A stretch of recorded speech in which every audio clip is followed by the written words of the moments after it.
So how do we achieve that? Sleep hygiene.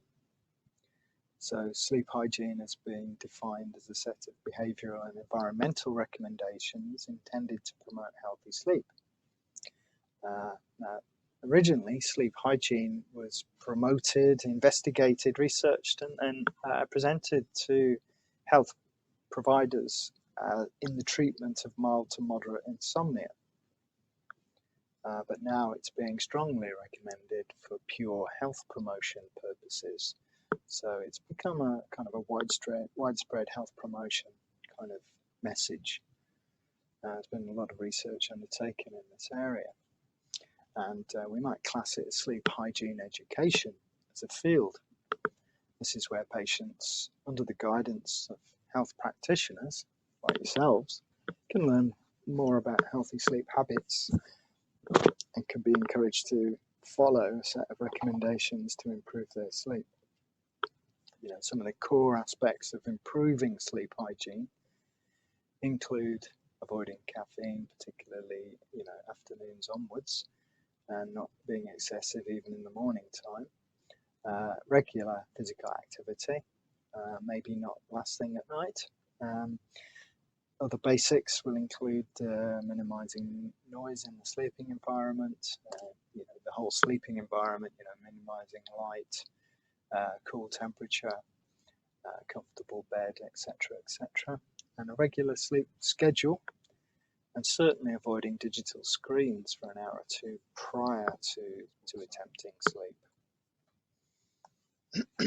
There is a concept of recovery sleep, and recovery sleep might technically be recognized as attempting to make up for that lost due to periods of poor sleep.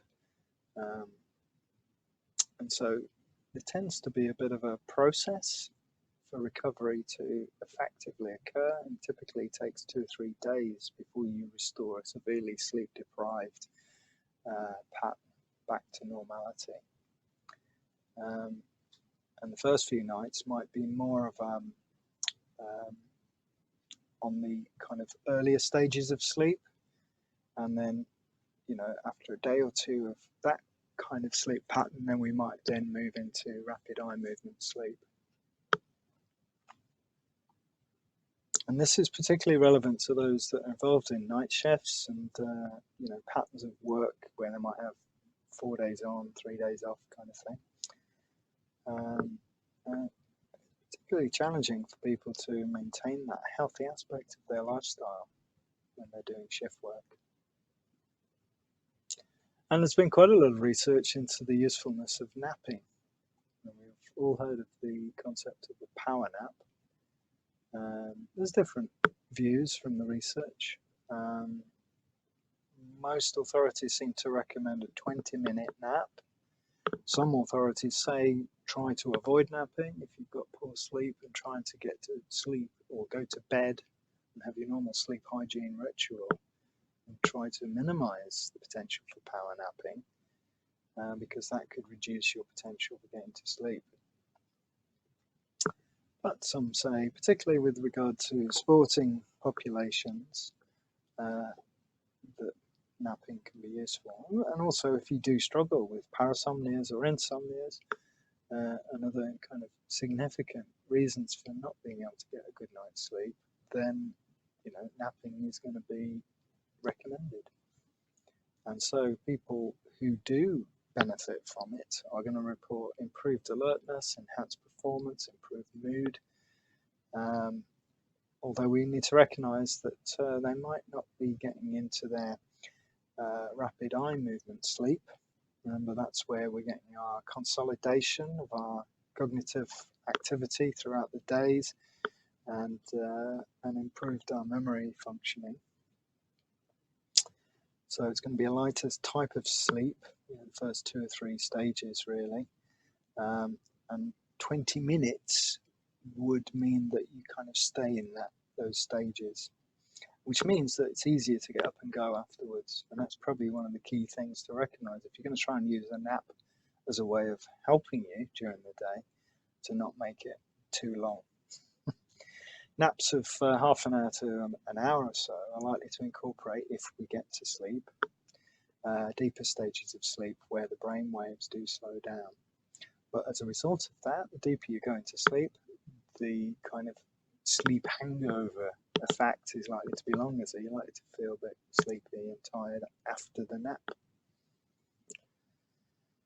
And then if you're going to try and have a good nap in the afternoon, and maybe sleep for an hour and a half, 2 hours, then it may be that you feel restored or somewhat improved as a result of that, but you're likely to have difficulty getting back into your normal sleep routine.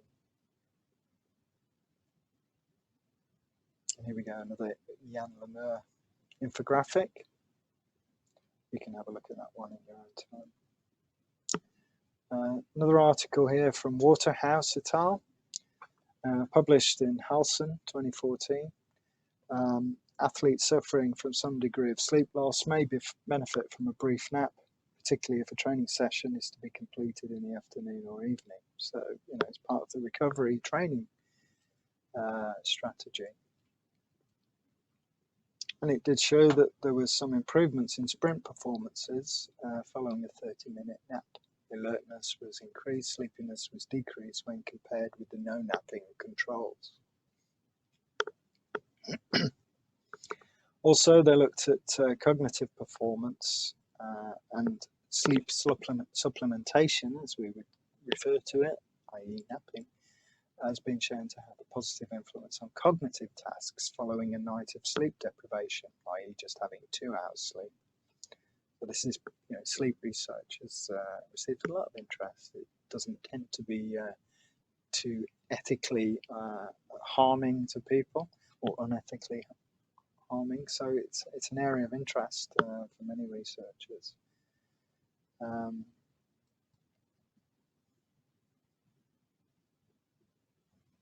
So napping also is being recognised as being very beneficial for athletes who have to wake early routinely for their training, which is commonly associated with athletes, and also those who may well be experiencing sleep deprivation.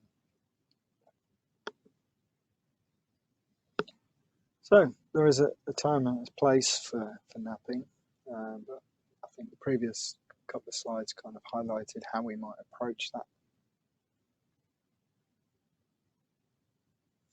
It's a summary from an article by Vital, 2019, quite recent. Sleep serves an absolutely vital physiological function. It's arguably the single most important factor in exercise recovery. Many athletes prioritize exercise and seek to obtain the highest quality fitness. However, quality sleep should be part of that foundation of their routine. And it needs to be built in as a vital aspect of the training program. So they've kind of moved on from this you snooze, you lose mentality to you snooze, you win. So we should not basically underestimate the usefulness and importance of good quality sleep. And it links very much to how we've previously looked at stress on the body and the way that has affected individuals. And this is quite a nice analogy from James Clear. The energy recovery bucket. So if you imagine your health and your energy are a bucket of water in your day-to-day life, there are things that fill your bucket up, and sleep is one of those. And there are also things like nutrition, meditation, stretching, laughter, and other forms of recovery. There are also forces that drain the water from the bucket. These are the outputs like lifting weights or running, stress from work, relationship problems, and other forms of stress and anxiety. The forces that drain your bucket aren't all negative. We know that. It's called eustress. It's the things that coax us into living a productive life. But it can be important to have some of those things flowing out of the bucket. And we need to make sure that we refill that bucket on a regular basis. And sleep and recovery is a massive part of that. And essentially recovery is not negotiable. You can either make time to rest and rejuvenate, or you have to make time to be sick later. And a brief look at nutrition, particularly in athletes, to help promote good sleep hygiene. There's limited research into this area. However, there are some recommendations. This is again from Halson, 2014.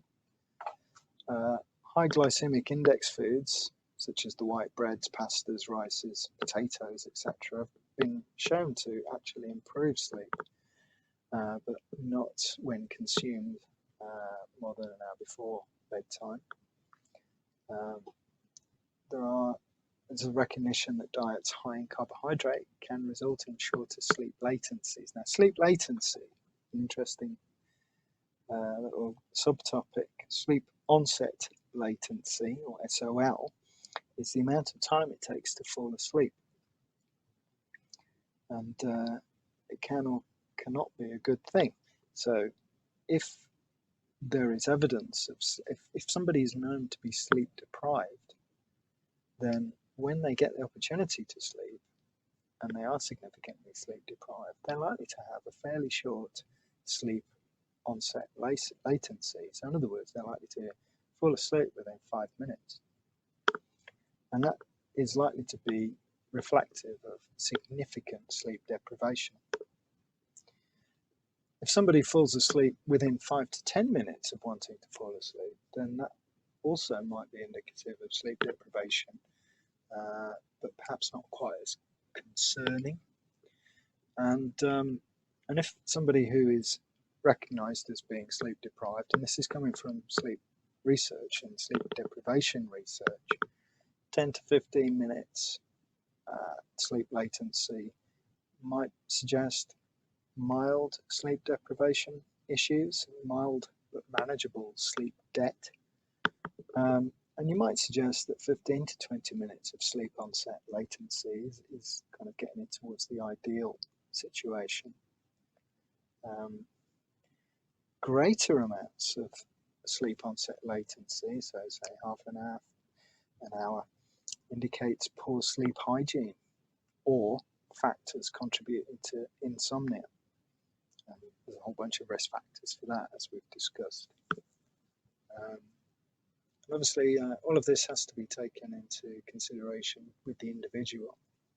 It depends on the frequency and pattern of this sleep latency issue, and whether there has been a regular pattern of sleep deprivation, or whether it's just somebody's tired for a one-off situation and they happen to fall asleep quite quickly. Diets high in protein can result in improved sleep quality. And this is a very broad kind of statement. Diets high in fat can negatively influence total sleep time. And it's kind of some summary points, really. And when total calorific intake is decreased, sleep quality may be disturbed. And then we've got some points regarding some nutrients or food types that might help to improve sleep. So tryptophan,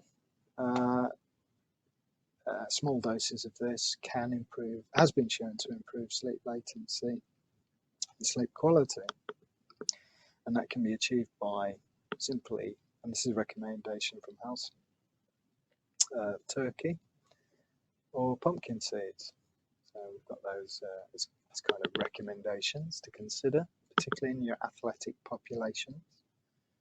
And also melatonin, which is not only a hormone released by the pineal gland, but it's also it's a constituent component of some foods, and also we can have synthetic melatonin used as a pharmacological agent. So melatonin itself is actually present in eggs and fish, nuts and seeds. So again, that can improve sleep. We know that melatonin is very influential in the onset of sleep. And also the herb valerian.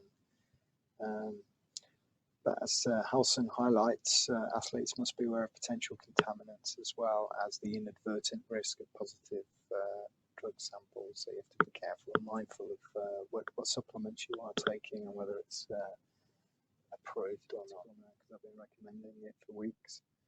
And you'll recognise that one of the key areas that was being recommended for therapists to appreciate was the notion of sleep assessment and sleep hygiene. And so, there are a lot of things that relate to poor sleep, a lot of ways that therapists can start to inquire about somebody's sleep quality. And you can use your motivational interviewing technique strategies to have that kind of respectful, empathic conversation with clients, so that you're not being condescending or patronising. You're actually eliciting from them reasons why they might be able or want to change their patterns of lifestyle behaviour. One thing that is recommended, this is from the sleepfoundation.org, self-monitoring of sleep patterns, so in a diary format. So as much as you can have an exercise diary, a physical activity diary, a smoking diary, an alcohol ingestion diary, here's a sleep diary, and this one's quite nice and thorough. And this could be completed over a few weeks and get a better flavour of what's underpinning their situation, factors that might be worthy of further investigation to try and address situations. We're nearly at the end now, so some additional terminology taken from the Sleep Foundation glossary, which is a superb website. If you look at their glossary of terms, I've just picked out a few more that perhaps we haven't covered. So we mentioned sleep apnea, the cessation of airflow, which might be due to narrowing due to increased body weight, or it might be a congenital narrowing or developmental narrowing, and it's likely to disturb sleep, which then causes a whole host of issues, not least hypertension and insomnia, essentially. Hypersomnia, this is still got the Latin phrase som within it, which is linking to sleep, suggests excessive daytime sleepiness, not necessarily narcolepsy, but also doesn't necessarily mean that they necessarily require longer than average hours of sleep every day. Hypnic jerks or sleep starts. So these are sudden brief jerks that occur when a person is falling asleep, often associated with a subjective feeling of falling or a sensory flash. Sleep starts are benign, so they're not considered to be harmful, but more of a complex pattern of motor behaviours to be associated with.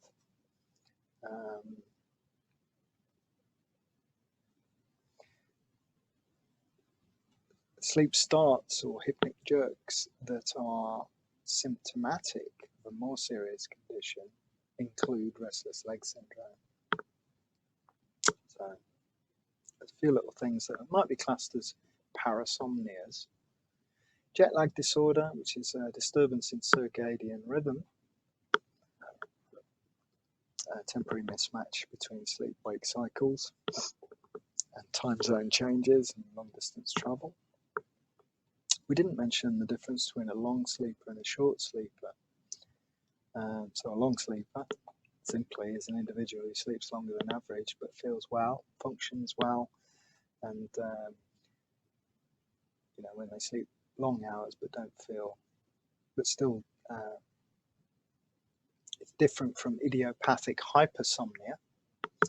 So that's an increase in sleeping. But with long sleeping, they do feel refreshed. They just sleep longer. And equally, we might include just go on to it, short sleeper, an individual who sleeps less than the normal amount, but without impairment in daytime functioning. So 5 or 6 hours or fewer, but still function well. We looked at melatonin, we've mentioned narcolepsy, we've talked about nightmares, we've talked about obstructive sleep apnea, parasomnias, restless legs, sexsomnia, uh, short sleepers, bedwetting or sleep enuresis, parasomnia still, defined as recurrent involuntary voiding of urine during sleep, wetting the bed. Obviously, it tends to happen more commonly in children. We've mentioned sleep latency or sleep onset latency, the time it takes somebody to fall asleep, which can be indicative of sleep deprivation or just tiredness as a result of physical activity. We've also mentioned somnambulism, so sleepwalking,